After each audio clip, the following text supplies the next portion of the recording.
Esse é um mundo governado por anéis, onde todo o território é dividido em 3 zonas. No centro está a cidade natural, cercada pela zona administrativa e além, nas áreas mais afastadas, há terras abandonadas. Nesse mundo, toda criança passa por uma avaliação de poderes ao completar 8 anos, com base nos resultados. Recebem um anel gravado com sua identidade e habilidade única. A cor do anel reflete sua classificação, dividida em 5 níveis. No topo está o anel dourado, usado pelos usuários de classe especial. Nascidos com um poder inigualável, eles reinam acima de todos. Em seguida, tem o anel prateado, destinado a usuários de alto nível. Não é tão raro quanto o ouro, mas ainda assim, é 1 em 1 milhão. Abaixo estão os anéis de cobre e cinza, com habilidades medianas, vidas medianas, e, no fundo da hierarquia, o temido anel negro de menor classificação, os excluídos, desprezados por todos. Tratados quase como se não fossem humanos, a terra abandonada é o destino para esses portadores do anel negro. Ruínas e decomposição, como o que restou do dia do juízo. Um garoto chamado San-Yu S. ficou parado embaixo de um letreiro iluminado, olhos vazios. O anúncio exibia uma propaganda chamativa do Clube dos Mortos, um jogo brutal onde 7 entram, mas apenas um sobrevive. O vencedor sai com 3 milhões de créditos, enquanto olhava para o texto piscando. San-Yu S. murmurou para si mesmo. 3 milhões, isso deve ser o suficiente para comprar. Nesse momento, outro garoto apareceu atrás dele e deu um tapa em seu ombro. Ei, o que você está fazendo? Estava olhando para o quê? San-Yu S. esticou-se e rapidamente se afastou para bloquear a placa. Nada. Achan? Vamos embora. Mas Achan conseguiu ver uma ponta. Clu do homem morto? A morte é esperança. Bem. Que besteira! Como pode haver esperança quando você já está morto? Parece exatamente o tipo de lixo que Silver escreveria. No final. Eles só estão transformando nossas vidas de anel negro em algum jogo distorcido, fazendo com que lutemos uns contra os outros, só para poderem sentar e aproveitar o show. Achan parou de repente, lançando um olhar estranho para San. Espera, você não está pensando em nada louco, está? San-Yu balançou a cabeça tão rápido que parecia que seu pescoço ia estalar. Shun riu e assentiu. Bom, me deu muito trabalho te criar, sabia? San-Yu coçou a cabeça, mudando rapidamente de assunto. Você conseguiu as rações de hoje? O Shun sorriu, abriu seu manto e revelou 2 caixas presas ao ombro e ao seu braço mecânico direito. Claro, hoje à noite vamos comer como reis. San-Yu olhou para os suprimentos e sorriu de leve. Mas quando seus olhos se moveram para aquele braço, o sorriso desapareceu silenciosamente. San-Yu percebeu que o braço estava muito machucado, e a pele do Shun claramente estava rejeitando. Estavam ficando sem tempo. Shun notou seu olhar e rapidamente puxou o manto de volta, forçando um sorriso. Esconda isso rápido, se alguém ver os suprimentos. Vamos nos meter em encrenca! Ele agarrou o pulso de San-Yu e começou a andar. San-Yu não resistiu. Apenas deixou-se levar. Mais à frente, perto de um caminhão, um homem estava lutando com um idoso por uma caixa de suprimentos. O ancião gritou. Não! Isso é meu! O homem disparou. Você tá querendo morrer? Solta essa porra, seu velho enrugado, com um empurrão forte. Ele jogou o idoso no chão, sem dentes, e ainda acumulando comida. Mais fácil seria já cair morto. Em seguida, ele subiu na caminhonete e saiu, deixando o velho chorando sozinho na poeira. O homem jogou os suprimentos na caminhonete como se fosse lixo. Dentro, o veículo já estava abarrotado de coisas roubadas. San-Yu e Shun viram tudo enquanto passavam por ali. Samuel sussurrou que era melhor evitarem aquela estrada a partir de agora. Vamos fazer um desvio. Mas um homem idoso disse. Espere. Samuel seguiu o olhar dele até o velho e franziu a testa. Não me diga que você vai. Antes que pudesse terminar, o idoso puxou uma caixa de suprimentos e a lançou. Pega! Vai para casa. Não fica aqui fora. O velho se arrastou para a frente, engatinhando para pegar a caixa. Ele nem olhou para trás, apenas a agarrou e saiu correndo. Em uma terra abandonada, sobreviver não é sobre gratidão. Trata-se de agarrar o que puder antes que outra pessoa o faça, sem dizer uma palavra.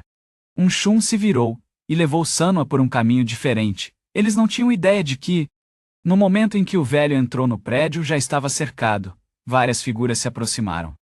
Com os olhos fixos nas provisões e em seus braços, aqui coisas como bondade, confiança e moralidade não significam nada. Para pessoas como Sanua, sobreviver nesse lugar era como ser abandonado por Deus, depois de se esgueirar por becos. Os dois finalmente chegaram a uma garagem abandonada. Ashun deu um passo à frente e puxou a porta enferrujada. San Juan organizou os suprimentos em um armário de armazenamento, checando o inventário enquanto falava. Ashun. Eu perguntei por aí. Assim que você conseguir uma nova prótese, poderá se inscrever para ter acesso ao Abman Zone. Você poderia morar lá. A gente não se veria muito, mas ele hesitou. Não houve resposta. San Juan olhou para trás. Confuso? Ashun, você está me ouvindo? Quando se virou novamente, Ashun já estava dormindo profundamente no sofá. Samuel soltou um suspiro silencioso, pegou um cobertor e o colocou delicadamente sobre ele, enquanto olhava para baixo. Seus olhos se fixaram na velha prótese que estava ao lado do sofá. Ele a pegou, e na tela. Duas palavras piscavam de forma fraca. Erro, sem saber, viu você como meu. E sua mente voltou àquele dia em que eram apenas crianças, e um Shun tinha ido com ele buscar suprimentos. Samuel havia dito a ele para esperar ali, que ele mesmo se viraria. Então, Shun ficou parado. Exatamente como foi instruído. Mas do nada, uma mão surgiu do beco ao lado, agarrou um Shun e o puxou para as sombras. Quando Sanua voltou com os suprimentos, um Shun havia sumido. A ansiedade cresceu, e ele começou a procurar por todos os lados, até que um som arrepiante de rangido ecoou de um beco próximo. Contendo a respiração, Sanua seguiu o som, e então avistou o que tanto temia. Um Shun estendido no chão, com uma figura embaçada curvada sobre ele mordendo seu braço direito. A figura olhou para cima. E seus olhos se fixaram diretamente em Sanua. Ele ficou paralisado, em choque. A figura sorriu, um sorriso gelado e quase inumano. Levantou o braço cortado do Shun e acenou para o seu sanduíche. Qual é o problema? Quer um pedaço também? Aquele momento ficou gravado em sua infância sinuosa como uma cicatriz que nunca desapareceu. Até hoje, ele não conseguia afastar aquele pensamento. Se não tivesse deixado um Shun sozinho naquele dia, talvez nada disso tivesse acontecido. Ele estava sentado na beira da cama, observando em silêncio um Shun enquanto ele dormia. Então, colocou a velha prótese para baixo. Ele sussurrou. Shun, me espere, aquela mão. Eu te devo essa, estarei de volta antes do amanhecer. Ele puxou a porta da garagem e saiu para a noite fria. Com a porta fechada atrás dele, não olhou para trás. Apenas continuou andando. Sanua não tinha ideia de que aquele único passo desencadearia uma tempestade que mudaria tudo. Do lado de fora do clube Deadmans, na zona abandonada, dois funcionários examinaram o próximo homem, e um deles acenou. Nada mal, boa construção. Entre na caminhonete. Finalmente, era a vez de Sunny West. Ele sentiu um frio na barriga quando um dos funcionários levantou o scanner em direção ao seu anel negro. E então, erro no sistema. Nenhum detalhe dos dados de Sunny West apareceu. A mensagem de erro deixou os dois funcionários atordoados. Eles trocaram olhares. Que diabos? Nunca tinham visto isso antes. Sunny West rapidamente se apresentou. Está tudo bem?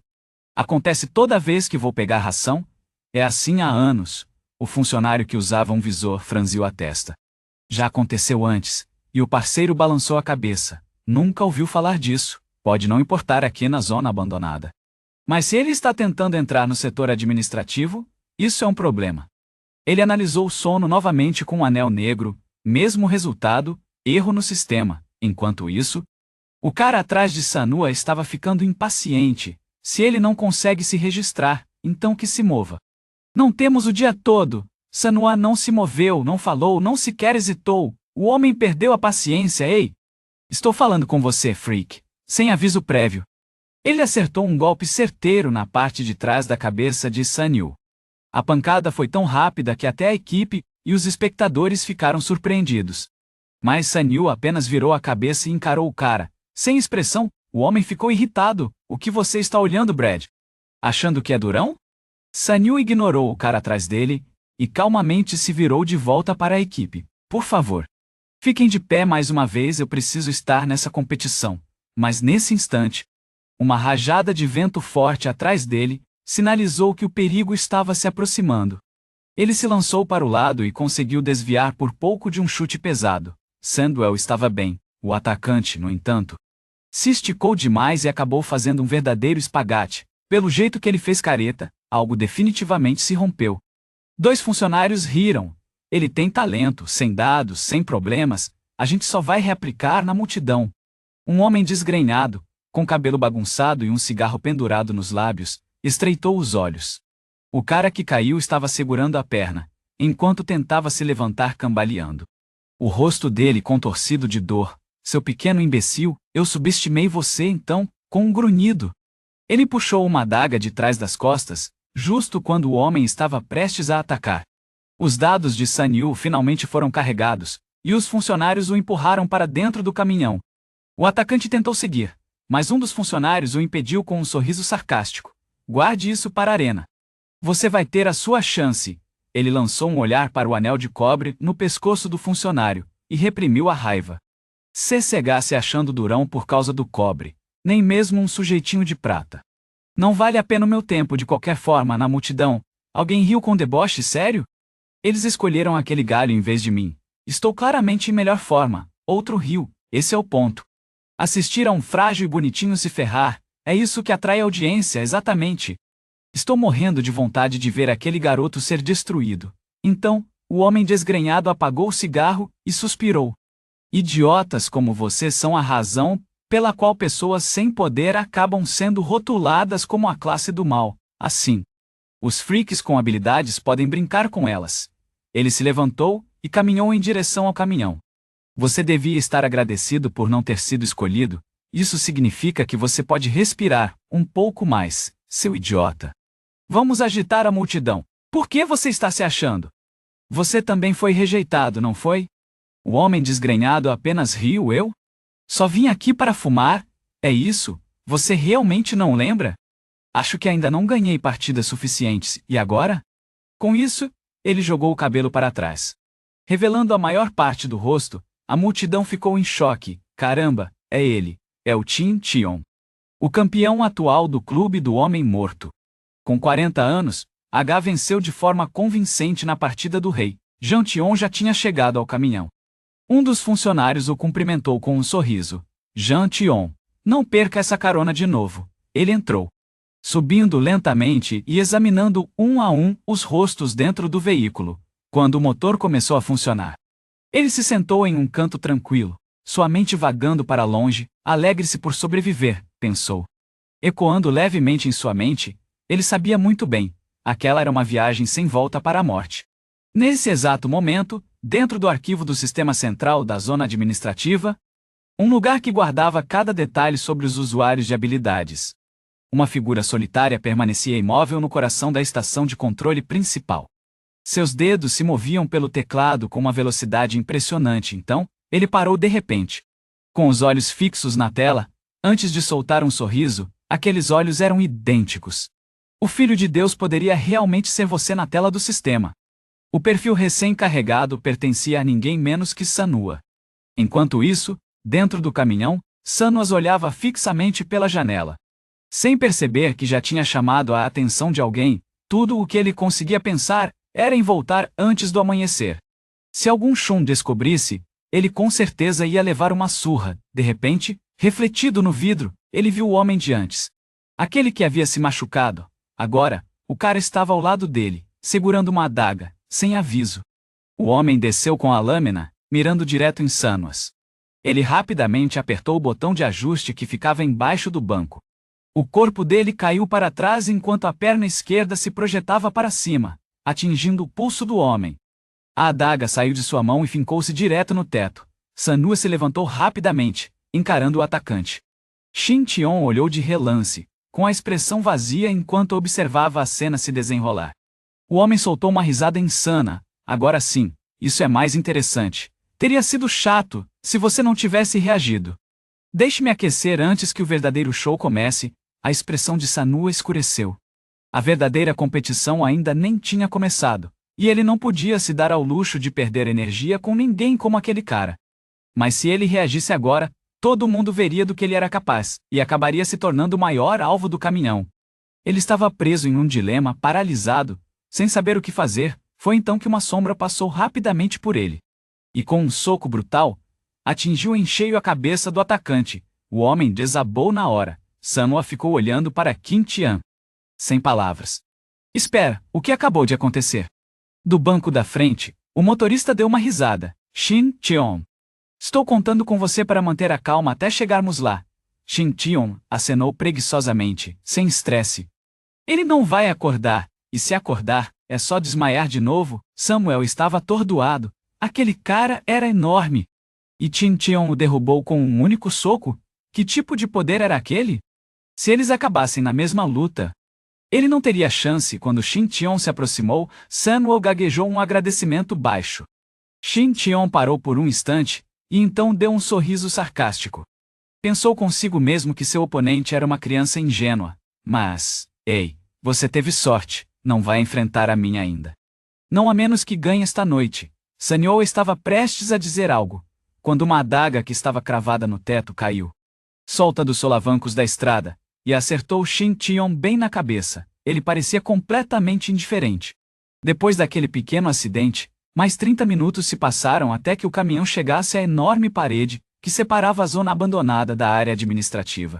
O veículo passou por uma série de checagens antes de entrar em um longo túnel sob a muralha.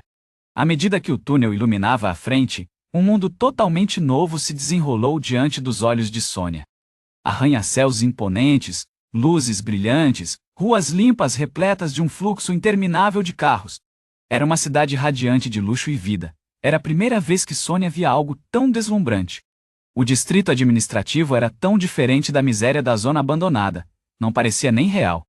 A enxurrada de luzes de néon refletia em seus olhos, deixando-o momentaneamente atordoado. Logo depois, o caminhão parou em seu destino final. A arena do Clube dos Mortos. Na entrada, havia uma imponente estátua, encapuzada. Segurando uma foice, com a cabeça inclinada para o céu, sombria e ameaçadora, o explosivo briguento, por algum motivo, começou a agir de novo, apenas para ser jogado no chão por Kim Cheon com mais uma rodada de pancadas. Sanwoo, por sua vez, ele encarou a estátua em silêncio. Era imponente, sem dúvida, mas havia algo nela que fazia a pele arrepiar. Bem no centro da arena, havia uma plataforma de combate em forma de jaula. Construída em aço e cercada por chamas ardentes, o ar tremulava com o calor enquanto a multidão rugia de empolgação. Acima da plataforma a mesma estátua se destacava, agora posicionada para olhar para baixo. Como se estivesse silenciosamente julgando o derramamento de sangue abaixo. As arquibancadas ao redor estavam lotadas de espectadores. Anéis brilhantes em volta dos pescoços deles mostravam seu status, usuários de habilidades em nível de elite. Para eles, os lutadores de anel negro desesperados na jaula não passavam de entretenimento vivo. San Juan caminhava tranquilamente ao lado dos outros competidores, seguindo pelo corredor em direção à área de preparação com os olhos atentos a tudo ao seu redor. De repente, um forte barulho de rodas chamou sua atenção. Ele se virou e viu dois trabalhadores empurrando um carrinho coberto por um pano preto. Debaixo do tecido, braços ensanguentados podiam ser vistos pendurados. O coração de Sanyu afundou. Ele sabia exatamente o que aquele carrinho estava levando. Os competidores que haviam morrido no ringue. Os trabalhadores empurraram o carrinho até uma porta de persiana no final do corredor. Um deles resmungou enquanto levantava o pano. Então, sem dizer uma palavra, pisou em um botão embutido no chão. Com um rangido mecânico, a porta de metal começou a subir com um rosto impassível. O homem deu um empurrão no carrinho. O monte de corpos desfigurados rolou para a frente e desapareceu no abismo além do portão. Esse foi o destino dos derrotados, descartados como lixo, deixados para apodrecer na escuridão abaixo. Até que nada restasse além de poeira, Samwoo ficou paralisado, com a expressão se tornando mais sombria a cada segundo. Ao mesmo tempo, em um estado luz da cidade celestial, uma mulher que parecia uma empregada se curvava diante de um enorme portão de metal. Faíscas elétricas estouravam de dentro, e arcos de energia dançavam ao longo das bordas, usando um anel prateado. A empregada falou respeitosamente: "Jovem mestre, o dia da profecia chegou." Assim que terminou, O portão imponente rangeu ao ser aberto. Uma figura alta emergiu de dentro.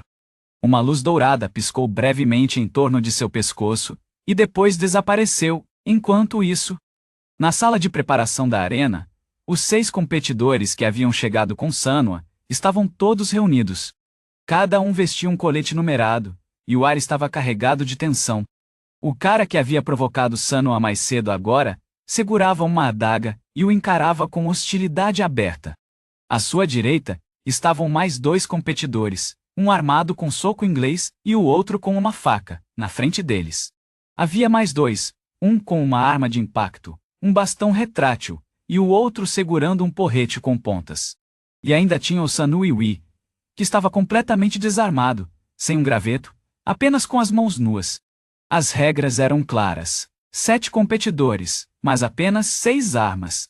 A seleção da ordem era baseada nas odds de apostas do público. Aqueles com as odds mais altas escolhiam primeiro.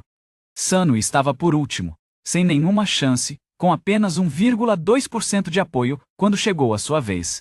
Não havia mais nada a fazer. Ele só podia tentar se confortar em silêncio, pelo menos assim. Ninguém o veria como uma ameaça, um cara com uma taxa de vitória de 1,2% e sem armas. A maioria iria atrás do concorrente mais bem classificado primeiro. Foi então que ele avistou Shin Tion passando pela porta. Os dois se encararam por um instante. Shin Tion não disse nada, apenas fez um leve aceno, antes de se afastar. Sanua não conseguia parar de pensar. Aquele cara parecia incrivelmente forte. Alguém como ele provavelmente nunca teve dificuldades na zona abandonada. Deve ser bom? Então ele parou por um momento. Sério, eu ainda tenho tempo para admirar as pessoas agora. De repente, uma voz o tirou desse pensamento. Um competidor cheio de si, com cabelo roxo brilhante, um dos favoritos, com mais de 30% de chances de ganhar. Ele se posicionou na frente de Sanua. Você conhece o Shin Tion? Estou falando com você, número 4. E o campeão de 8 vitórias, qual é a sua? Sanua imediatamente levantou a guarda, mantendo o rosto impassível. Não conheço ele. O cara de cabelo roxo claramente não acreditou. Sério? Então por que você está me ajudando a chegar aqui, hein? Não achei que ele fosse do tipo prestativo. Ou talvez você esteja escondendo seu verdadeiro poder. Pelo que eu sei, Shin Tion só respeita a força. Sanua apenas deu de ombros. Duvido, eu nem consegui pegar uma arma, lembra? O cara de cabelo roxo se aproximou, testando a situação, olhando direto nos olhos de Sanua. É melhor você não estar mentindo para mim. Ou eu juro que você tá morto. Sandwood não se mexeu, não porque estivesse calmo, mas porque o cara acabava de sacar uma arma e estava pressionando contra seu estômago. Clássica intimidação pré-jogo. Nesse momento, um apito agudo cortou o ar, sinalizando o início da partida. Todo mundo na sala de preparação se levantou. Pronto para sair, os 7 competidores começaram a se dirigir ao palco, mas foram abruptamente parados pela equipe. Um deles deu um passo à frente. Antes de entrar na arena, por favor, coloquem esses dispositivos para melhorar a experiência do público. Ele abriu a mão, revelando 7 pequenos dispositivos metálicos, cada um do tamanho de um botão. Alguém soltou um gemido. Espera, isso são microbombas? Isso não estava nas regras. O número 3, com cabelo roxo, fez uma expressão de desdém. TH, vocês realmente adoram essas surpresas, enquanto outros começaram a protestar. Um competidor se adiantou silenciosamente e pegou um dispositivo do membro da equipe. Sanuet também não hesitou. Ele fixou o dispositivo no anel negro em seu pescoço com calma. Agora, como vamos subir? O funcionário sorriu, um pouco impressionado. Claro, Sam Winnoted. Usando um colete com a etiqueta número 4, entrou na arena. Iluminado por luzes e pelos gritos ensurdecedores da plateia. E com isso, o massacre oficialmente começou. Com os 7 competidores agora usando suas microbombas, eles pisaram na plataforma da arena. Acima, drones começaram a circular, capturando todos os ângulos para os espectadores que assistiam de longe. A-K-T. Naquele momento, a voz do locutor ecoou pela arena. Essa luta só permite um sobrevivente. Mate, ou seja morto antes que o tempo acabe. E lembre-se, se ficar em segundo plano, bam, você vai pro espaço. Uma tela gigante acima do palco se acendeu, mostrando os números dos 7 competidores. junto com uma contagem regressiva de 15 minutos. Os lutadores estavam em um grande círculo na plataforma, cada um observando os outros com cautela tensa e em silêncio. Em outro lugar, na sala de preparação do rei para a luta, vários lutadores veteranos assistiam à transmissão de forma descontraída. Quem você acha que vai morrer primeiro? Perguntou um, com um sorriso de deboche. Ah, isso é fácil. O número 4, respondeu o outro, rindo. Aquele garoto está desarmado, olha. O número 5 já está de olho nele. O primeiro cara soltou uma risada. Coitado do garoto. Vou apostar 10.000 nele. Vai ser o primeiro a morder a poeira, mas depois de mais alguns momentos assistindo, a diversão deles começou a desaparecer, dando lugar à confusão, porque algo sobre aquele garoto, o número 4, não estava certo, e naquele momento, ela e Taan, observando em silêncio de longe, ele sorriu. A batalha na arena havia atingido seu clímax, o número 5. Com seu clava de espinhos, até fez um buraco na malha de arame da jaula, mas naquele momento, o número 5 estava questionando toda a sua existência. Ele estava perseguindo Samuel há minutos e não havia conseguido acertar um único golpe. Que droga! Como esse cara está desviando de tudo tão facilmente? Furioso! Ele rugiu e lançou mais um ataque. Errou novamente. Recusando-se a desistir, balançou a arma repetidamente. Mas Sanua se movia como uma névoa, escapando de cada golpe. O cara não conseguia nem encostar na barra da sua camisa. Finalmente Sanua disse: isso é muito lento, sem dano algum, só desrespeito. O número 5 quase desmaiou de raiva. Rugindo, enquanto desferia um soco na cabeça de Sanua, ele apenas se agachou, evitando com facilidade. Viu uma abertura e lançou um soco reto e limpo na cara do número 5, ele mal se mexeu, mas Sanua. Ele cambaleou com um recuo, quase caindo. De volta à sala de preparação do rei, os veteranos trocaram olhares. Aquele garoto, a velocidade de reação dele é impressionante. Sanua sacudiu a mão. Aquela pancada realmente fez o nó do dedo dele inchá-lo. O número 5 finalmente percebeu algo. Os golpes desse garoto são bem fracos. Aquela socada pareceu uma picada de mosquito. Ele começou a rir alto.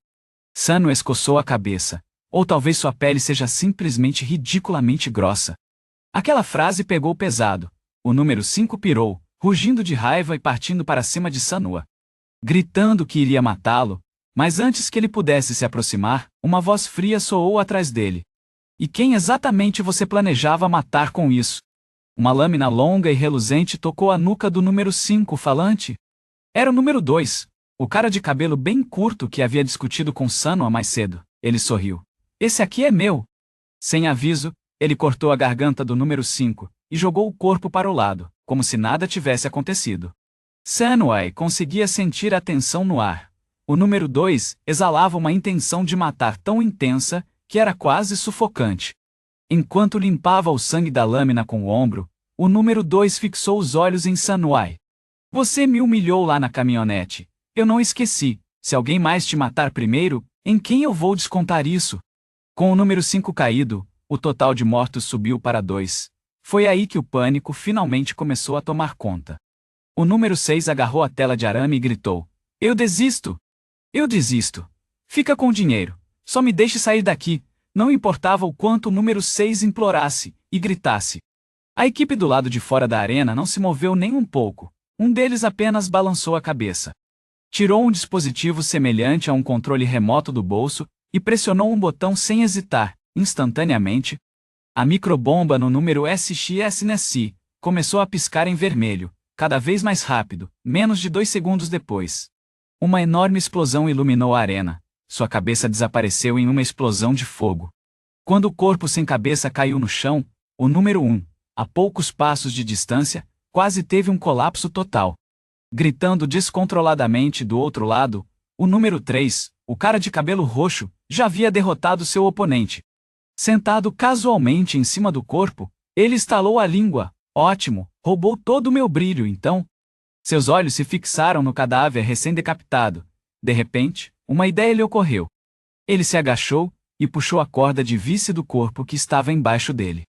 Enquanto isso, Sanua estava começando a enfrentar dificuldades. Os ataques do número 2 eram implacáveis. Mais rápidos, mais fortes e mais difíceis de desviar. Ele percebeu isso agora. Número 2. Eu estava segurando as pontas no caminhão. O cara era uma fera totalmente diferente no ringue. Sam lançou um olhar para o corte em sua perna. Se isso continuar, eu vou acabar sangrando e me esgotando. Apenas desviar não vai resolver. Ele cerrou os dentes. Eu preciso de um plano de verdade. Algo que quebre esse impasse na zona de exílio. Baixar a guarda, nem que seja por um segundo, pode significar a morte. Era algo que Sun-woo e Ah-chon haviam aprendido da maneira mais difícil há muito tempo, durante os treinos. Ah-chon percebeu rapidamente que Sun-woo havia evoluído em todos os lugares errados. Ele tinha focado tudo em agilidade. No começo, Ah-chon conseguia desferir alguns golpes, mas logo estava encharcado de suor, e não conseguia nem encostar em Sun-woo. A percepção aterrorizante de Sun-woo era quase sobrenatural, como se fosse algum tipo de habilidade despertada. Você é incrivelmente rápido. Vou te dar essa. Ah-chon tinha deixado isso bem claro. Mas só desviar não ganha lutas. O ataque é o que te faz sobreviver. Sun-woo não respondeu. Ele só continuava ofegante. Desesperado por uma pausa, mas Ah-chon o ignorou completamente, sorrindo. Então vamos treinar ainda mais a partir de hoje. Sun-woo o encarou gritando. Eu disse que preciso de uma pausa primeiro, mas o verdadeiro problema não era a fadiga. Não importava o quanto treinasse, seus ataques simplesmente não melhoravam, como se algo o tivesse amaldiçoado. Até Ah-chon teve que admitir. Isso é loucura. Quem desvia só fica mais afiado a cada dia. Mas e sua ofensiva? Parece que está selada desse jeito. O inimigo pode morrer de velhice antes que você consiga uma vitória. Ah-chon tinha suas dúvidas. Um dia, ele perguntou sério. Será que seu treinamento tem alguma relação com aquela mulher com quem você sempre sonha? Você vive falando de uma tal dama com um anel de nível divino, certo? Ele estava batucando o anel negro em volta do pescoço. É só um sonho. Nível divino não tem nada a ver com alguém como eu. Mas no fundo, ele não estava bem com isso. Ele odiava se esconder atrás de um braço para se proteger. Odiava sua própria fraqueza. Odiava isso tanto que, ao queimar, de volta ao palco, o espírito lutador de Sun-woo finalmente se acendeu. Ele parou de correr. Era hora de reagir. O segundo competidor viu isso, e se iluminou de alegria, com um grito selvagem. Ele avançou em direção a Sun-woo. Ele balançou sua lâmina em direção à cabeça de Sun-woo, que se inclinou para trás e desviou com precisão. Então veio um corte de acompanhamento, tão rápido quanto o primeiro. Mas Sun-woo passou por ele como um fantasma. Para ele, o segundo concorrente estava cheio de brechas. Ele reuniu toda a sua força e desferiu um soco no rosto do homem, mas o segundo o bloqueou com uma mão. Como se fosse nada, o concorrente 2 explodiu em risadas. Que garoto era aquele? Aquela socada parecia um carinho.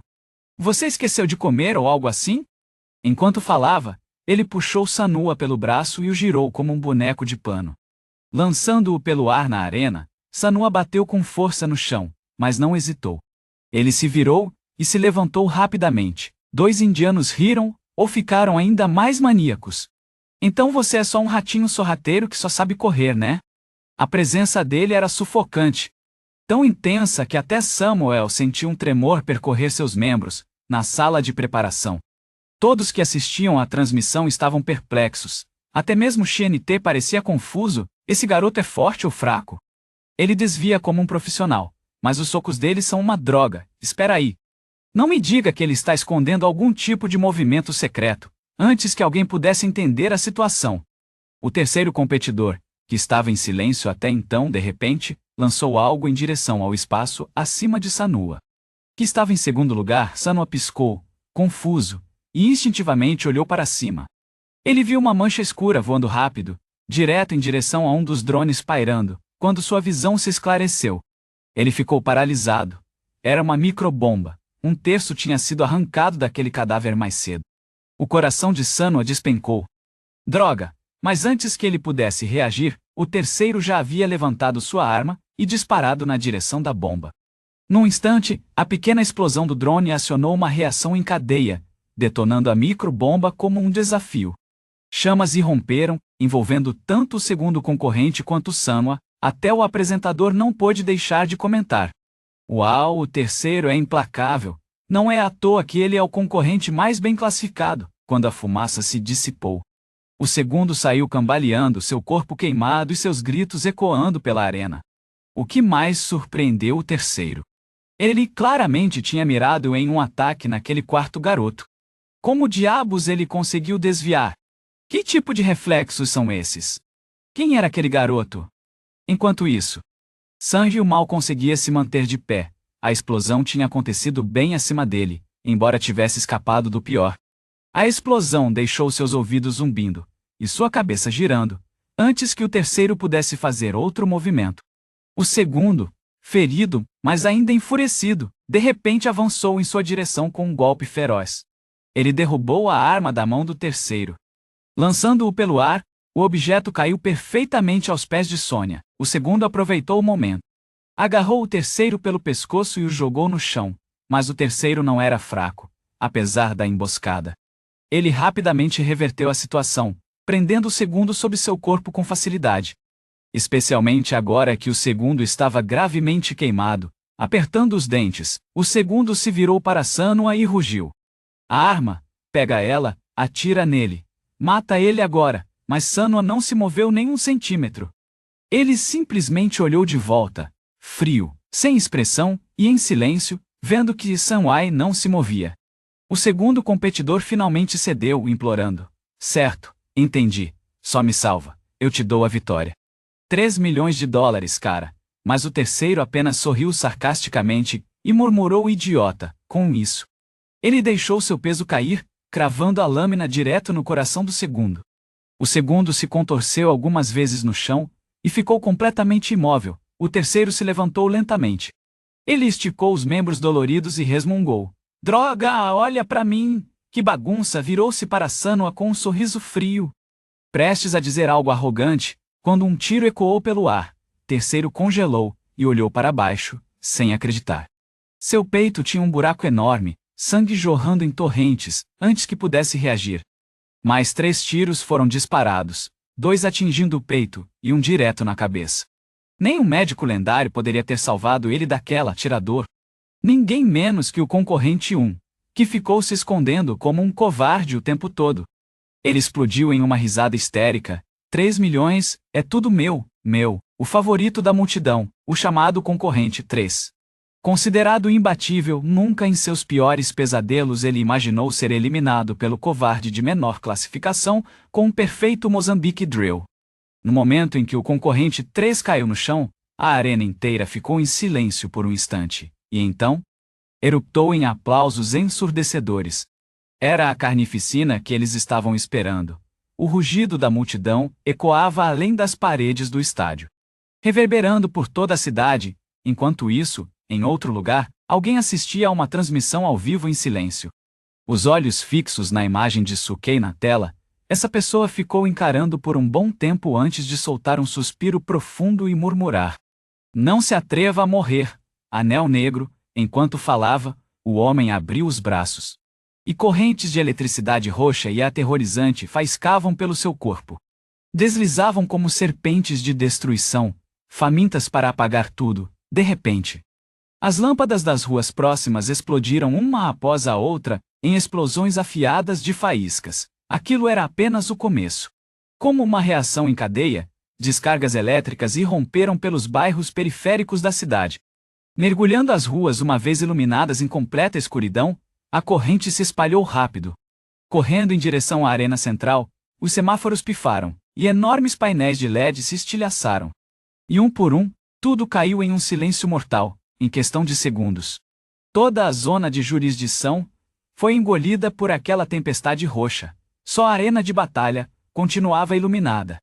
Resistindo teimosamente à maré, o homem por trás de tudo isso soltou uma risadinha, com um leve pulo. Ele começou a caminhar em direção à arena, como se estivesse indo a um espetáculo, no palco. Saki se esforçava para se levantar, com sangue escorrendo pelo canto da boca, sussurrando entre os dentes cerrados. Aquele prêmio é meu. As palavras deixaram o jogador completamente confuso. Ele se virou, sorrindo de forma desdenhosa enquanto levantava sua arma em direção a Seth Saki. Você é idiota? Agora somos só nós dois.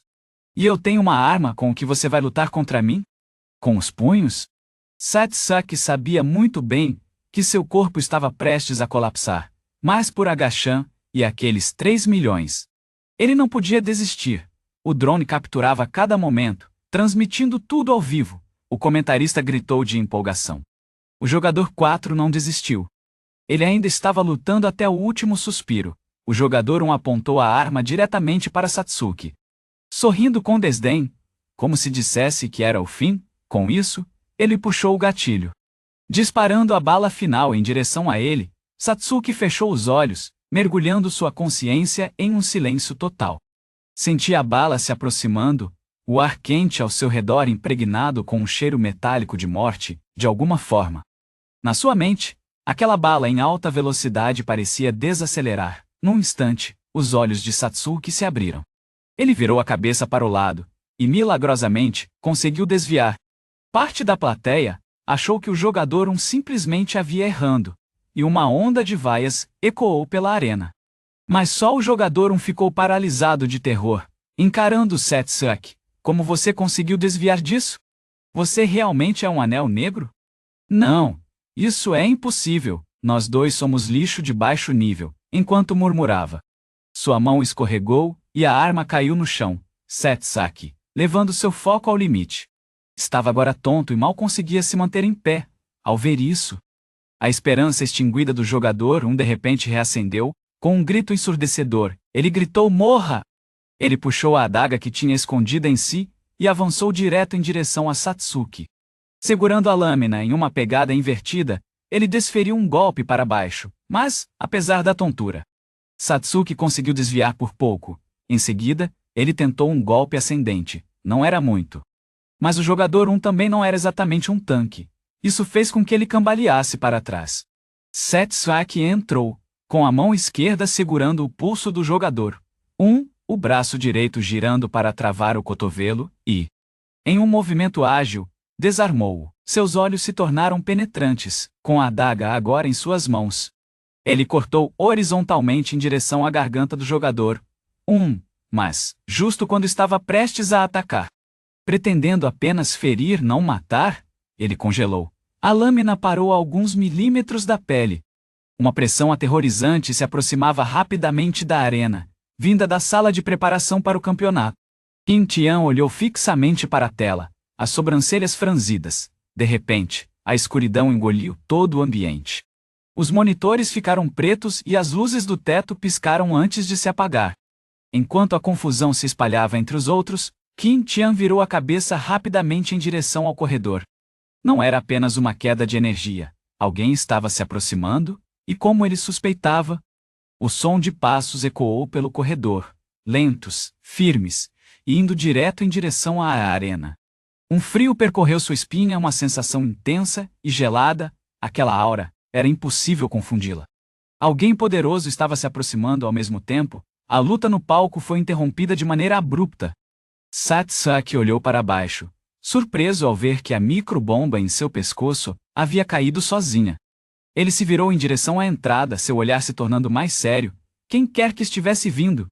Aquilo ainda não tinha acabado. Nesse momento, um membro da equipe subiu ao palco. Estamos enfrentando uma falha temporária de energia. A partida está suspensa. Por favor, retornem à sala de preparação com o público e aguardem novas instruções. Satsuki e o jogador seguiram em silêncio. O funcionário que ia em direção à área de preparação. De repente, Satsuki parou no meio do passo. Uma voz provocadora ecoou ao seu lado. Você está uma bagunça. Anel negro, ele se virou, e viu um homem de cabelo roxo escuro, inclinando ligeiramente a cabeça e sorrindo. Nenhum obrigado para o cara que salvou sua vida. Satsuki o encarou em choque. Os olhos do homem, pretos e brancos com um leve brilho carmesim, pulsavam de perigo. Assim que ele abriu a boca para falar, uma onda de tontura o atingiu como um martelo. Seus joelhos falharam e ele caiu para frente. O homem estalou a língua, irritado, tão frágil, sem pensar 2 vezes. Ele levantou a Satsuki sobre o ombro e saiu tranquilamente pela saída dos espectadores. Um funcionário, guiando o público para a segurança, o avistou e congelou em descrença. Ei, quem é você? Coloque-o no chão. Os competidores não podem sair da arena. O homem continuou andando. Ignorando completamente o aviso, o funcionário correu na direção dele e segurou seu ombro. Você está surdo? Aquele garoto é propriedade do clã. Alguém parou antes que ele pudesse terminar, mas uma força repentina atingiu-o. Seu corpo foi lançado pelo corredor e colidiu com a parede, desmaiando instantaneamente. Tudo isso foi presenciado por Shin Tion, que acabara de sair da sala de preparação. Shin Tion murmurou para si mesmo. Parece que as marés estão mudando. Aquele garoto com o anel preto pode realmente ser a chave para tudo. Espero que nos encontremos de novo enquanto isso. O homem de cabelo roxo jogou Suki no banco de trás e saiu direto da jurisdição. Ele voltou para os subúrbios desolados, conhecidos como a zona de exílio, e parou ao lado da estrada quebrada. Alguns capangas sem cérebro avistaram um veículo impecável de um beco próximo. Com os olhos brilhando, um deles sussurrou. E aí? Aquela carona parecia uma oportunidade, tanto.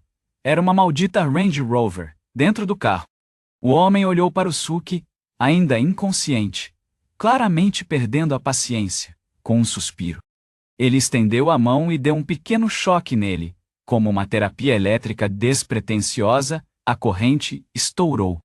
Saindo do veículo como uma cobra de raio vingativa, os potenciais ladrões gritaram e saíram correndo na hora, apavorados. Suki acordou de repente, com o cabelo todo arrepiado, como um gato assustado.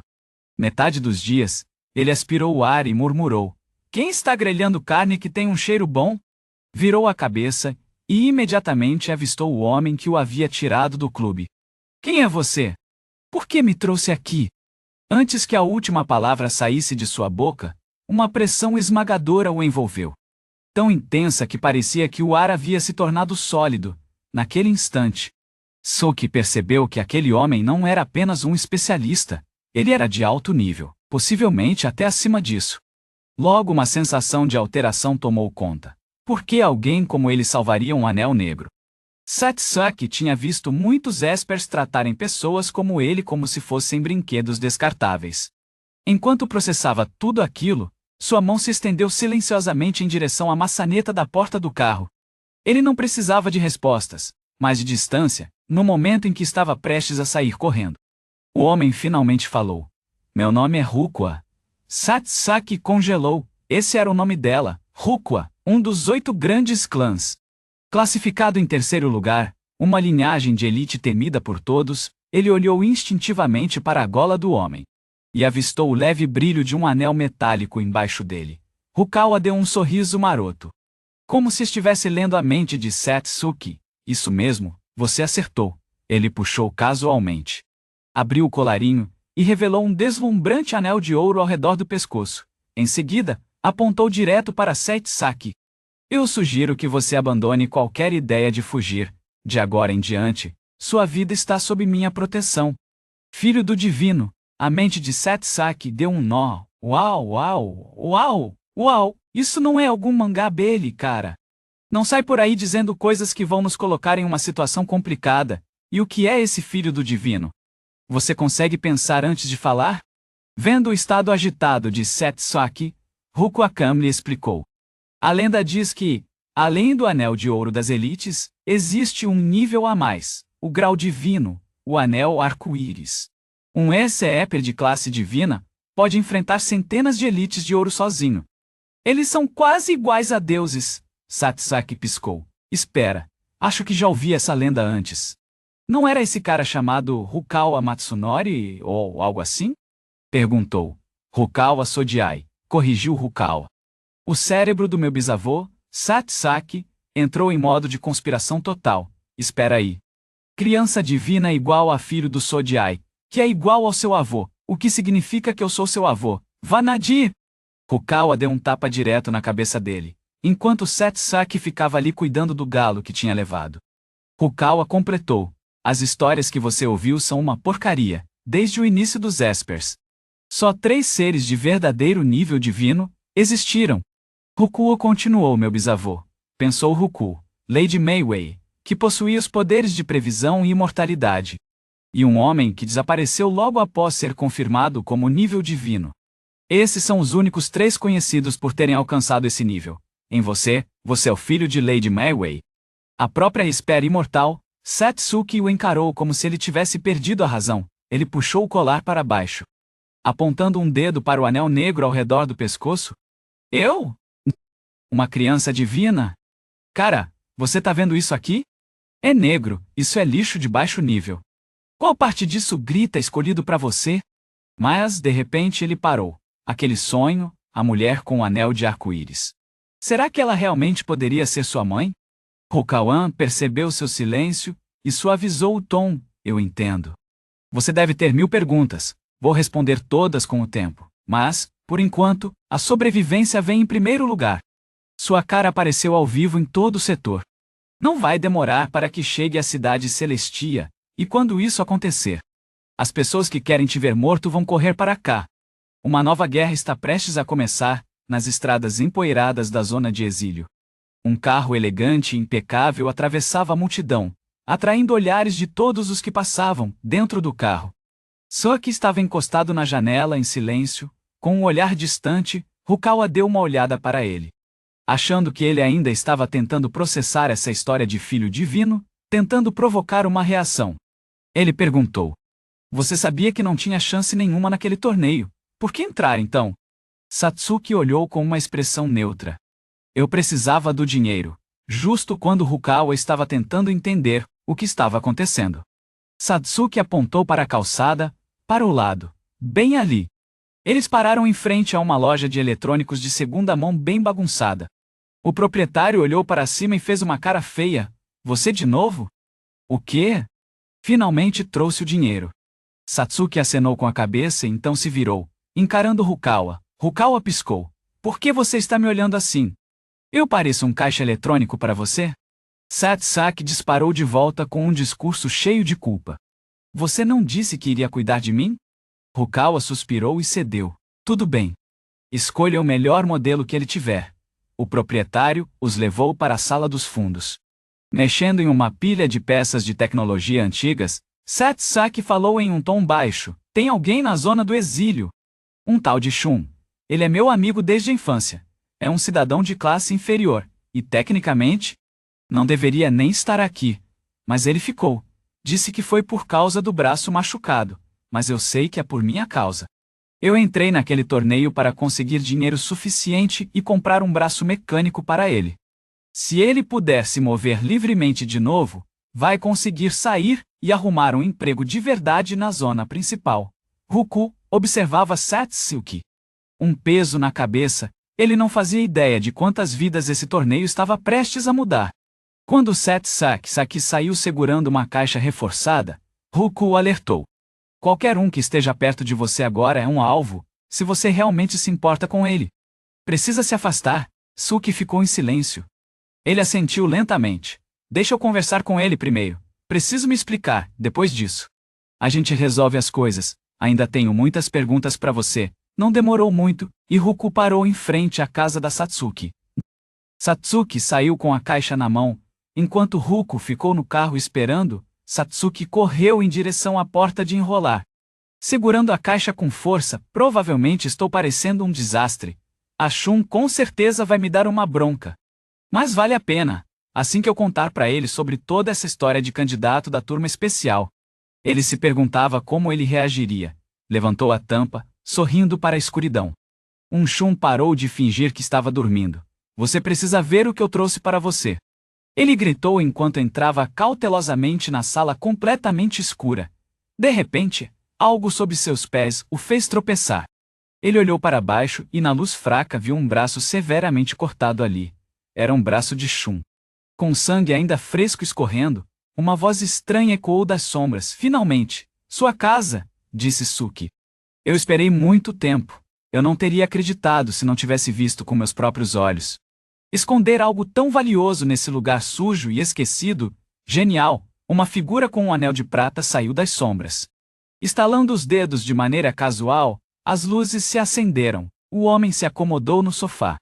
Com um pé pressionado contra o corpo de Shan, ele sorriu friamente. Um prazer te conhecer, filho de Deus. O homem continuou falando, mas nada do que dizia fazia sentido para Satsuki. Seus olhos estavam fixos no corpo sem vida de H.U. A mente dele ficou completamente em branco.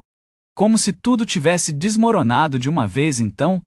Vieram os gritos roucos e guturais de Howris que rasgaram o ar da sala. O homem do anel prateado abriu os braços. Se deliciando em sua própria ilusão, eu fui o primeiro a te encontrar. Sou aquele mais próximo de Deus. Suck olhava para o corpo de N, então jogou a caixa que segurava para o lado gritando em descrença. O homem do anel prateado piscou, confuso com a reação. Ele olhou para o cadáver, deu alguns chutes, e então murmurou: "Espera, esse cara era alguém que você conhecia." Satsuki se lançou para a frente e caiu de joelhos ao lado do corpo de Aishun. Como se o homem do anel prateado não existisse, ele segurou o cadáver e o sacudiu repetidamente, sussurrando: "Rishun! Acorde, por favor, acorde." O homem do anel prateado parecia completamente confuso. "Você está realmente chorando por isso?" Por um lixo sem valor, de baixo nível, de repente, ele se agachou e puxou Satsuki pela gola. "Patético! E você se considera o herdeiro de um deus? Que piada!" Então, sem avisar, ele desferiu um soco no estômago de Satsuki. O golpe fez Satsuki se dobrar ao meio, tirando todo o ar dele. O homem com o anel de prata tinha uma força aterrorizante. Com um único soco, Satsuki foi arremessado vários metros, batendo com tanta força contra uma parede que a rachou antes de desabar no chão, sem dizer uma palavra. O homem ergueu a mão. Uma força amorfa avançou em direção a Satsuki como se fosse uma garra. O corpo de Satsuki foi puxado de volta como um boneco sem vida jogado diretamente nas mãos do homem. O cara do anel de prata franziu a testa, claramente confuso. "Será que eu errei de alvo? Você realmente está tão fraco assim?" Mas Satsuki não respondeu. Seus olhos estavam fixos no corpo sem vida de N. No chão, para ser sincero, ele poderia ter desviado daquele último golpe. Mas qual era o sentido agora? A pessoa que esteve ao seu lado desde a infância, mais família do que amigo agora, eles permaneciam em silêncio eterno. Por que não fui eu no lugar dele? O aperto invisível se intensificou ao seu redor, sua vida escorrendo. Mas Satsuki não fez nenhum movimento para resistir. Ele simplesmente se entregou. Talvez morrer ali realmente fosse a melhor opção, mas então, uma força repentina puxou a consciência de Satsuki para baixo, como se ele estivesse caindo por uma porta escondida. Duas mãos surgiram de dentro daquela porta, uma segurou a moldura e a outra desceu com força sobre sua cabeça. Uma voz ecoou friamente em sua mente: "Afaste-se, covarde." Num piscar de olhos, Satsuki foi puxado para a escuridão, e uma outra versão dele saiu pela porta. Esse Satsuki olhou para o caindo com olhos cheios de desprezo. Clique! A porta se fechou para sempre. O atacante com o anel de prata percebeu instantaneamente que algo estava errado, mas já era tarde demais.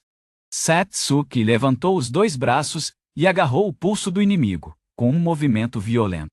Uma onda estranha de poder explodiu para fora. E com um único movimento, Satsuki lançou-o para o outro lado da sala. Ele exalou lentamente uma nuvem de névoa branca, que ecoou ao seu redor como se atraída por uma força invisível. Então, começou a caminhar, passo a passo, em direção ao anel prateado caído. O anel prateado estava paralisado de medo. Satsuki havia acabado de torcer seu braço esquerdo de uma forma brutal, ao olhar para cima. Viu Satsuki agora bem na sua frente, com aquela névoa gelada, girando de forma ameaçadora ao seu redor. Em pânico, ele implorou por misericórdia. "Eu não queria, por favor, me deixe ir, não era culpa." Ele apenas percebia o quão perigosa aquela Satsuki havia se tornado. Ele não era mais o mesmo de antes. Com a cabeça baixa em desespero, não percebeu a estranha mudança no ambiente, atrás da Satsuki. Móveis e objetos começaram a levitar, flutuando como se a gravidade tivesse sido desligada. Então, de repente, o anel prateado avançou com a mão direita, tentando lançar um ataque surpresa. Mas Satsuki não se mexeu nem um pouco. Seus olhos negros como carvão estavam completamente calmos, sem emoção alguma. No instante seguinte, a mão que atacava congelou medir, parando bem na frente do rosto de Satsuki. Não era que o anel prateado não quisesse atacar, seu braço simplesmente se negava a se mover. Foi então que ele finalmente percebeu os destroços flutuando atrás de Satsuki, e seu coração afundou. Telecinese é a sua habilidade? Antes que pudesse reagir, Setsaki avançou e desferiu um soco brutal bem no seu rosto. Ele foi lançado a vários metros de distância. O garoto frágil e indefeso havia desaparecido. Satsuki agora parecia um guerreiro mágico enfurecido. O Silver Ring colidiu com a parede com um estrondo, abrindo uma grande fenda no impacto, mas Satsuki não tinha terminado. Ele balançou os braços, lançando os objetos flutuantes contra o Silver Ring como uma tempestade implacável. Silver Ring só conseguia se contorcer e rolar pelo chão, desviando por pouco de cada onda de destruição. Mas havia simplesmente muitos projéteis voadores, e Setsaki não parecia disposto a parar. Depois de quase ser atingido por um armário de metal que voava, Silver Ring percebeu que, se não agisse agora, estaria praticamente morto neste ponto. Ele não tinha outra opção a não ser desviar de Satsuki e correr em direção à saída. O arrependimento invadiu seu coração. Se ao menos tivesse acabado com Satsuki mais cedo, não estaria nessa situação humilhante agora. Foi como um piscar de olhos.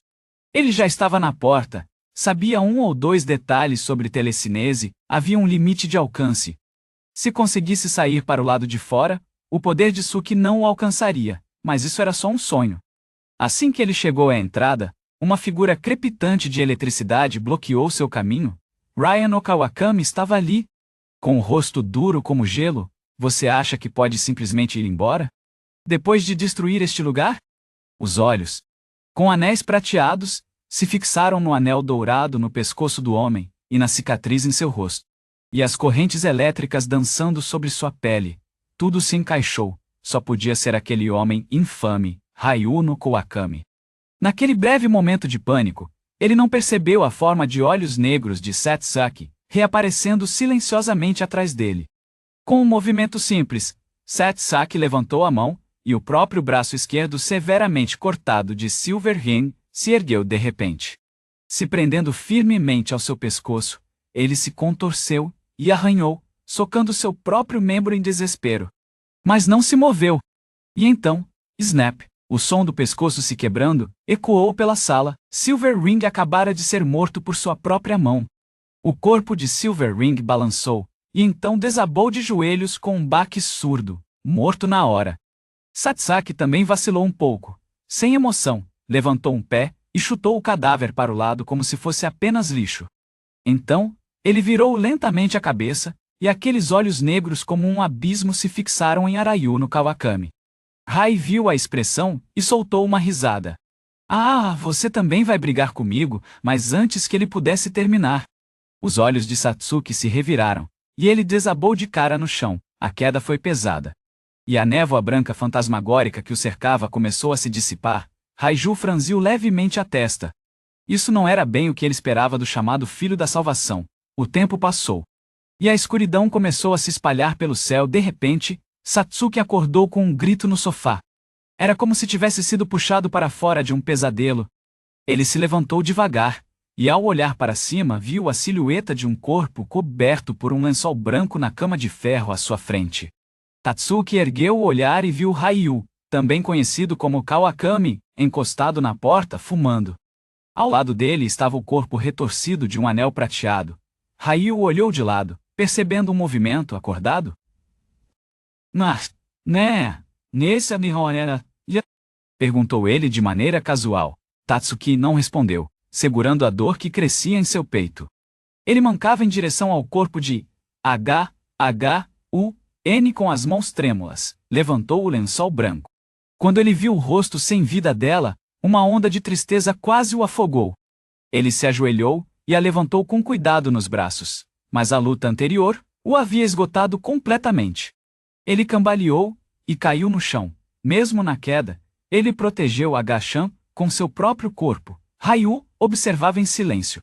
Algo indecifrável brilhando em seus olhos. Eventualmente, Satsuki conseguiu se levantar, ainda segurando Aga-chan. E passou por Ryu sem dizer uma palavra. Seus olhos estavam vazios, a única pessoa que ele considerava como família tinha partido.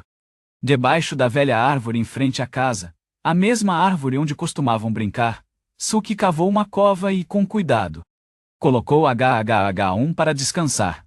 Ele pegou um punhado de terra e espalhou gentilmente sobre o corpo de HH1. A terra que havia cavado o cobriu completamente. Depois, encontrou 2 gravetos. Amarrou-os em uma cruz simples e a fincou na cabeceira da cova. Satsuki ficou ali, parado, em frente ao túmulo, até que o céu começou a ficar laranja com o crepúsculo. De repente, ele achou que tinha ouvido a voz da Gashan. Até quando você vai ficar assim de mau humor? Ele olhou para cima. Abruptamente, e lá estava ela, sorrindo sob a luz do sol, sua figura brilhando com calor. A Gashan se agachou e deu um leve carinho na cabeça dele. Ela não disse mais nada, apenas foi desaparecendo lentamente. Satsuki desabou, chorando desesperadamente em frente ao túmulo. Um tempo depois, Ryu no Kawakami, cochilando no carro, foi acordado de repente por uma batida na janela. Ele abriu o vidro e ficou surpreso ao ver Satsuki ali. Os olhos dele estavam inchados de chorar, e o rosto desfigurado. Antes que Ryu pudesse dizer algo, Satsuki perguntou: a H1 morreu por causa de quem eu sou, não é? Ryu hesitou por um momento, e então, assentiu. Sim, não quero doce, ela morreu por sua causa. Mas seu destino não foi algo que você escolheu. E agora não é hora para sentir culpa. Essa não será a última vez que alguém vai sofrer por sua causa. Se você quer evitar que isso aconteça de novo, então precisa ficar mais forte. Forte o suficiente para mudar seu destino e o de todos ao seu redor. Satsuki não disse nada, mas deu um aceno firme com a cabeça. Raiju olhou para ele e disse: entre, enquanto Satsuki abria a porta do carro. Ele se virou para dar uma última olhada no lugar onde cresceu, naquele instante nebuloso. Parecia ver seu eu mais jovem e Ashan correndo, rindo sem se preocupar com nada naquela época. A vida era simples, sem fardos, apenas alegria de repente. As 2 crianças se viraram e olharam na direção dele, acenaram com sorrisos inocentes, como se estivessem se despedindo de quem ele costumava ser. Satsuki observou as 2 figuras infantis lentamente desaparecerem. Sem olhar para trás, ele murmurou: adeus, H1! Enquanto o carro avançava pelos subúrbios, Satsuki revivia aquele momento do outro eu. Tom havia assumido o controle. Era como se seu corpo tivesse sido sequestrado. E ele só podia assistir impotente do lado de fora. Aquela versão dele se parecia exatamente com ele. Mas tinha um poder aterrorizante, capaz de assustar até mesmo os usuários mais experientes. Se ele sempre tivesse sido assim, talvez Annie não tivesse morrido. Esse pensamento o atingiu como um choque. Ele fechou os punhos, se repreendendo como pôde pensar em algo tão patético. O carro de Rios deslizava pelas ruas em ruínas, parecendo completamente fora de lugar naquela parte decadente da zona do exílio. De ambos os lados da estrada, gangsters e marginais observavam o veículo, com os olhos cheios de cobiça e ameaça. Satsuki franziu a testa com a direção imprevisível de Raya e perguntou: Séria, o que você está fazendo? Raya murmurou 2 palavras, buscando um ponto de vista. Ele estava à procura de um prédio com uma boa visão para ser a nova sede deles. E Satsuki definitivamente precisava de roupas limpas, antes que Satsuki pudesse agradecer. Raya de repente pisou no freio, se não fosse pelo cinto de segurança. Satsuki quase se estatelou na porta. Ryu observou o prédio vermelho e preto à sua frente. Era velho, claro, mas ainda melhor do que as ruínas ao redor. Ele acenou com a cabeça. Isso serve! Ai! Quando se aproximaram do portão da frente, 2 guardas armados se posicionaram com olhares hostis. De qual gangue vocês são? Digam o nome. Satsuki se encolheu e sussurrou: Ryu! Aqui é território da gangue do Urso Preto. Talvez devêssemos procurar outro lugar. A gangue do Urso Preto era um dos grupos dominantes na zona de exílio. Conhecido por contrabandear suprimentos e por manter um comércio ilegal sombrio, Ryugi sorriu de forma arrogante. O que há de tão assustador em um bando de ursos de pelúcia? Satsuki resmungou. São ursos negros. Não brinquedos de pelúcia. Ryugi o interrompeu. Fica aqui, sua tarefa é simples, não morra. Entendeu? Antes que Satsuki pudesse responder, Ryugi se transformou em um raio violeta e disparou para dentro do prédio. Os 2 guardas não tiveram nem tempo de piscar, antes de serem lançados para longe. O flash violeta subiu rapidamente até o topo do edifício. Em menos de um minuto, todo o lugar estava deserto. Satsuki ficou paralisado. Ele realmente acabou de derrubar um prédio em menos de um minuto? Que tipo de freak do relâmpago ele é? Um estrondo ensurdecedor se seguiu, estilhaçando todas as janelas do edifício com uma onda de choque poderosa. A gangue do urso preto se dispersou como zumbis apavorados saindo de uma jaula, correndo por suas vidas. A poeira tomou conta do ar, fazendo Satsuki tossir incontrolavelmente, com os olhos ardendo. Do telhado, Ryo estava na beirada, acenando de forma descontraída. Vem pra cá.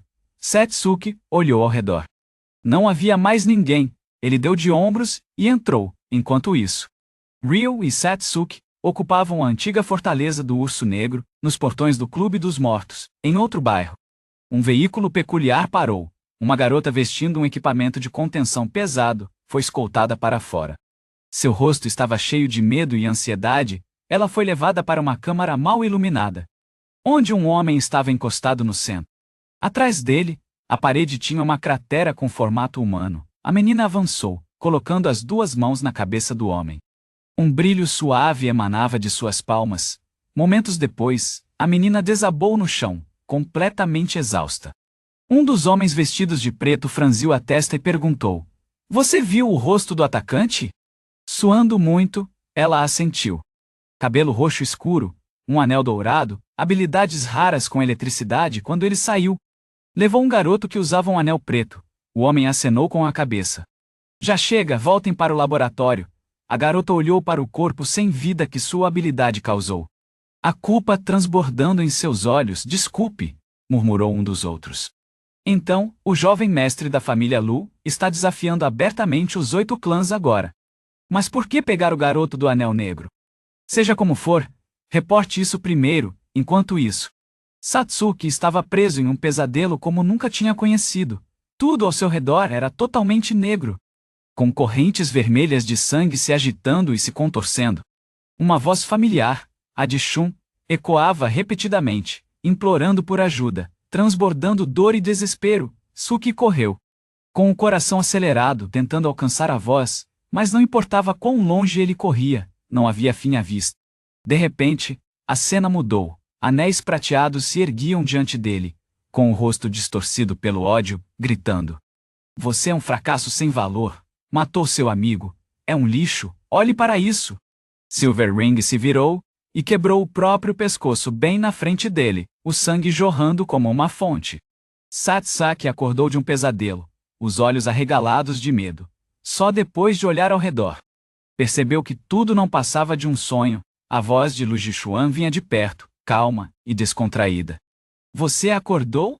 Satsuki virou a cabeça e viu Lu Jixuan assistindo TV, mas com o volume no mudo. Ele perguntou, surpreso: Você tá assistindo com o som desligado? Lu Jixuan nem se deu ao trabalho de olhar. Não está óbvio?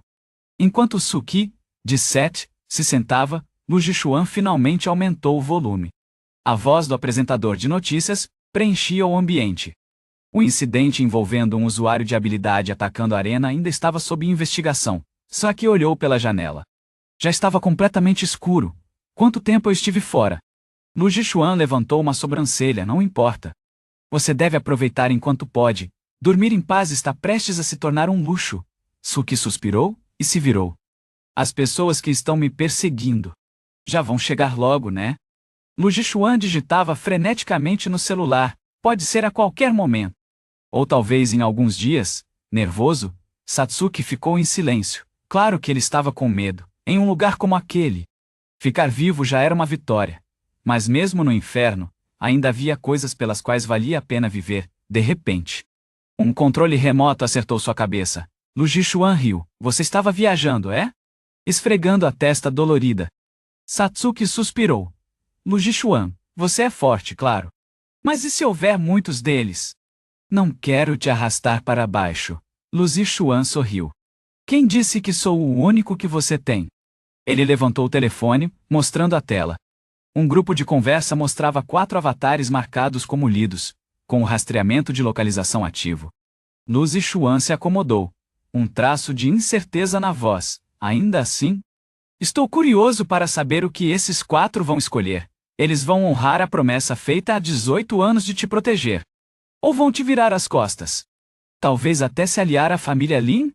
Saki piscou em surpresa. Espera, Shuzi, eles não deveriam ser nossos aliados? O olhar de Lu Zichuan se perdeu em pensamentos, enquanto começava a recordar o passado, naquela época. Lady Wujetsu tinha 6 clãs celestiais leais ao seu lado. Os Lu, os Han, os Su, os Pei e os He. Ela acreditava que, embora todos os poderes sobrenaturais conferissem força, também amplificavam os impulsos mais sombrios da humanidade.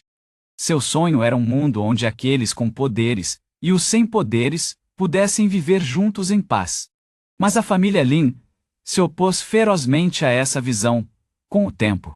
Eles reuniram outras famílias com a mesma fobia e começaram uma guerra, sentindo a tempestade se aproximar. Lady Wajetsu chamou nossos pais. Foi a primeira vez que eles cruzaram os olhos com você. Lady Wajetsu implorou sinceramente para que eles não esquecessem sua missão, pois, uma vez que a corrupção se instala, aqueles com poderes podem se tornar o catalisador para a destruição do mundo. Ela avisou que, 18 anos depois, a crueldade desenfreada e o desrespeito pela vida tornariam o mundo ainda mais brutal.